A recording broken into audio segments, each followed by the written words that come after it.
श्री स्वामी समर्थ. जय जय स्वामी समर्थ. तुम्हा सर्वांचं आपल्या चॅनलमध्ये पुन्हा एकदा मनापासून स्वागत आहे. तुमचा आजचा दिवस खूप आनंदात जाऊ. तुमच्या सर्व चांगल्या इच्छा स्वामी महाराज नक्कीच पूर्ण करो हे स्वामीचरणी प्रार्थना करते आणि आजच्या व्हिडिओला सुरुवात कर. सर्वांना माहिती आहे आता सुरू आहे चैत्र नवरात्र. जसं शारदीय नवरात्र आपण खूप आनंदाने साजरं करत असतो, त्याच पद्धतीने चैत्र नवरात्र असतं. 3 नवरात्र मानले जाते. एक शारदीय नवरात्र असतं आणि 2 गुप्त नवरात्र असतं. तेवढंच महत्व या नवरात्रीला सुद्धा असतं. जेवढा आपण सेवा अर्चना शारदीय नवरात्रीला करतो तेवढ्याच सेवा अर्चना आपल्याला चैत्र नवरात्रीमध्ये करायचा आहे. तर आज आहे नवरात्रीचा 5वा दिवस. उद्या आपल्याला सेवा करायचा आहे. उद्या महत्वाचा म्हणजे मंगळवार सुद्धा आहे भगवतीचा दिवस आहे. या दिवशी जेवढ्या जास्त सेवा करसाल तेवढं तुमच्यासाठी चांगलं आहे.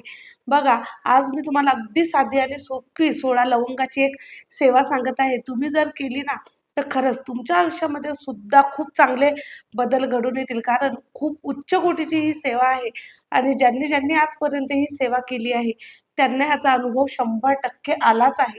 तुम्ही एक वेळा तरी ही सेवा करून बघा. मग ही सेवा कशी करायची, कोणी करायची, ही सर्व माहिती व्हिडिओमध्ये सांगितली आहे. त्यासाठी व्हिडिओ शेवटपर्यंत आवर्जून बघावा आणि जे पण ताई दादा चॅनलवर नवीन आहे त्यांनी चॅनलला लगेचच सबस्क्राईब करा, जेणेकरून असेच नवनवीन व्हिडिओ तुमच्यापर्यंत लवकरात लवकर पोहोचतील. तर सर्वात अगोदर आई भगवतीची सेवा करायची असेल तर घरातील स्त्रीने ती सेवा करावी.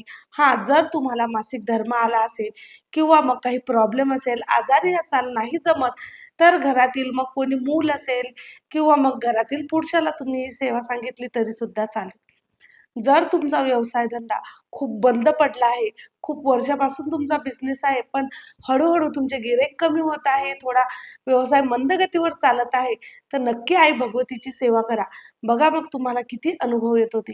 तसं तर नवरात्रीचे सर्वच दिवस हे खूप शुभ मानले जातात. मात्र मंगळवार, शुक्रवार हे आई भगवतीचे दिवस आहे, माता लक्ष्मीचा दिवस आहे आणि या दिवशी जर माता लक्ष्मीची सेवा केली ना, तर आपल्या घरावर माता लक्ष्मीचा आशीर्वाद राहील आणि तुम्हाला कधीच पैशाची, धनसंपदाची कधीच कमी पडणार नाही. म्हणून ही सेवा तुम्हाला करायचीच आहे.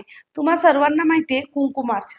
ज्यांच्या इथं स्त्रीयंत्र असेल त्यांना कुंकुमार्चन कसं करायचं हे माहितीच असेल. पण स्त्रीयंत्र जर नसेल तुमच्याकडं तरी सुद्धा तुम्हाला आई भगवतीचा फोटो असेल, तो फोटोवर किंवा मग मूर्ती असेल, तर मूर्तीवर माता लक्ष्मीची जर मूर्ती असेल तर त्यावर तुम्हाला कुंकुमार्चन करायचं आहे. तर तर तुम्ही कुंकुमार्चन कसं करायचं आहे, तर तुम्हाला आईचा मंत्र म्हणायचा आहे. ओम ऐं ह्रीं क्लीं चामुंडाय विच्चे नमो नमः.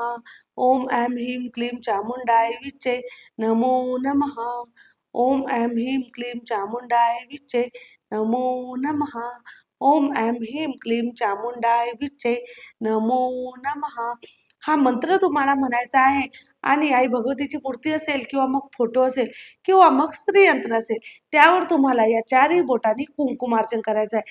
कुंकवामध्ये असं कुंकू घ्यायचं आणि आपण जेव्हा मंत्र म्हणतो ओम ऐं ह्रीं क्लीं चामुंडाय विच्चे नमो नमः, जेव्हा नमो नमो हा म्हणतो त्यावेळेस ते कुंकू त्यावर सोडायचं आहे. या पद्धतीत तुम्ही 108 वेळा मंत्र जाप करा किंवा मग तुम्हाला जो मंत्र येत असेल त्या मंत्राचं पठण करा. बघा, तुम्ही ही सेवा पूर्ण विश्वासाने आणि श्रद्धेने करून बघा. तुम्हाला याचा अनुभव येणार म्हणजे येणारच. खूप शक्तिशाली आणि खूप प्रभावशाली ही सेवा आहे. याचबरोबर तुम्हाला लवंगाची कुठली सेवा करायची आहे, तर तुमच्या घरामध्ये लवंगा असतीलच तर त्या 16 लवंगा घ्यायच्या. अखंड लवंग घ्यायची, मधात तुटलेली नको, खंडलेली नको, जी फुलासहित असती ना पूर्ण, ती पूर्ण तुम्हाला तशी लवंग घ्यायची आहे. लवंग घेतल्यानंतर पूर्ण लवंगा तुम्ही हातावरती घ्या, 16 लवंगा, आणि महालक्ष्मी अष्टकम तुम्हाला म्हणायचं आहे. बघा, महालक्ष्मी अष्टकम म्हणत असताना तुम्हाला 1 ते 8 ओवीपर्यंतच पठण करायचं आहे. त्याच्यानंतर फलश्रुती चालू होत असते. तर पहिल्या वेळेस पहिली लवंग तुम्ही उचलसाल, महालक्ष्मी अष्टकम तुम्ही सुरुवात करसाल, तर तुम्हाला 8 ओळीपर्यंत म्हणायचं आणि लवंग अर्पण करायची. परत दुसरी लवंग घ्यायची, 8 ओळीपर्यंत म्हणायचं, दुसरी लवंग अर्पण करायची. असं प्रत्येक 15 लवंग होईपर्यंत तुम्हाला 8व्या ओळीपर्यंत पठण करायचं आहे. जेव्हा तुमच्या 15 लवंगा पूर्ण होतील, 16वी लवंग असेल, त्या लवंगाच्या वेळेस तुम्हाला महालक्ष्मी अष्टकम पूर्ण पठण करायचं आहे. म्हणजे फलश्रुती सहित पूर्ण पूर्ण महालक्ष्मी अष्टकम तुम्हाला पठण करायचं आहे. अगदी साधी आणि सोपी सेवा आहे, पण खूप शक्तिशाली आणि खूप प्रभावशाली सेवा आहे. ज्या आपण ताईदादांनी ह्या सेवा केल्या आहे आजपर्यंत, शारदीय नवरात्रीमध्ये म्हणा किंवा मग चैत्र नवरात्रीमध्ये म्हणा, पण त्यांना या सेवेचा अनुभव आलाच आहे. तुम्ही कितीही संकटात असो, कितीही परेशानीमध्ये असो, तुमचे पैशाचे प्रॉब्लेम सर्व दूर होणार आहे आणि माता लक्ष्मीचा, आई भगवतीचा आशीर्वाद तुमच्यावर नक्कीच राहणार आहे. फक्त ही सेवा पूर्ण विश्वासाने, पूर्ण श्रद्धेने करायची आहे. सेवा करत असताना आईला प्रार्थना करायची आहे. अगोदर सांगा की तुम्हाला काय प्रॉब्लेम आहे. पूर्ण अगोदर सांगायचं आहे, नंतर तुम्हाला सेवा करायची आहे.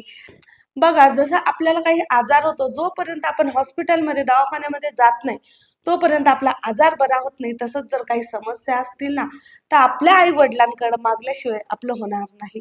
आई-वडील म्हणजेच आई भगवती, बाबा भोले शंकर, जे ज्या देवाला आपण मानतो, त्यांना जोपर्यंत आपण मागत नाही, तोपर्यंत ते देणार कसे? बघा, त्यांना सर्व माहिती आहे. स्वामी ब्रह्मांड नायक आहे. स्वामींना आपल्या लेकराला काय पाहिजे, काय नको आहे, त्याला काय पाहिजे किंवा त्याला कुठल्या समस्या आहे, काय आजार आहे, सर्व काही माहिती आहे. पण जोपर्यंत आपण मागणार नाही, तोपर्यंत ते देणार कशी? जसंच की एखादं लहान लेकरू असतं, खूप रडतं. ते अतिशय जास्त रडल्याशिवाय आई त्याला कळेवर घेत नाही. तसंच जर तुम्ही जास्त जिद्द पकडली, जास्त हट्ट पकडला ना, तर देवाला तुम्हाला द्यायचंच आहे. त्यासाठी तुम्हाला सेवेसाठी कंजूसी करायला नको. मनापासून सेवा करा, खूप सेवा करा. कारण जोपर्यंत सेवा करणार नाही, तोपर्यंत फळ मिळणार नाही. तुम्ही फक्त एक पाऊल टाका, स्वामी 10 पावलं टाकतील आणि नक्कीच आपल्या सर्वांच्या समस्या दूर होणार आहे. तर सर्वांनी पूर्ण विश्वासाने, पूर्ण श्रद्धेने ही सेवा करा. कोणाला अनुभव आलेले आहे त्यांनी नक्कीच माझ्यासोबत शेअर करा. कारण आपला एक अनुभव दुसऱ्याला खूप आधार देऊन जातो. म्हणून जर तुमच्याही जीवनामध्ये स्वामींचा काही अनुभव आला असेल, तर नक्की मला कमेंट करा. मी त्यावर तुम्हाला नंबर देते. मला WhatsApp मेसेज करा. म्हणजे जेणेकरून तुमचा अनुभव मी आपल्या स्वामी भक्तांसोबत शेअर करणार. कोणी सेवा करणार आहे त्यांनी नक्की कमेंट करून सांगा. आणि ज्यांचा स्वामींवर पूर्ण विश्वास आहे त्यांनी कमेंटमध्ये श्री स्वामी समर्थ लिहायला विसरू नका. आजच्या पुरतं एवढंच. झालेली सेवा स्वामी चरणी रुजू करते आणि इथेच थांबते. व्हिडिओ आवडला असेल तर व्हिडिओला लाईक करा, शेअर करा आणि आपल्या चॅनलला सबस्क्राईब करायला विसरू नका. परत भेटू अशाच नवीन माहितीसोबत, नवीन व्हिडिओ सोबत. तोपर्यंत श्री स्वामी समर्थ. जय जय स्वामी समर्थ.